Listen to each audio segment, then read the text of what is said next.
Yan o, pipindutin mo lang yan o. Medyo makiliti na mainit-init.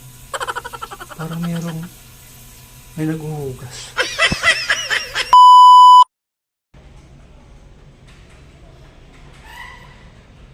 Guys, nandito ako sa isa sa mga sikat na hotel, casino. First time ko maka-experience dito sa CR nila. Actually, nandito ako sa CR. Ano. Ngayon, yung CR nila, guys, papakita ko sa inyo.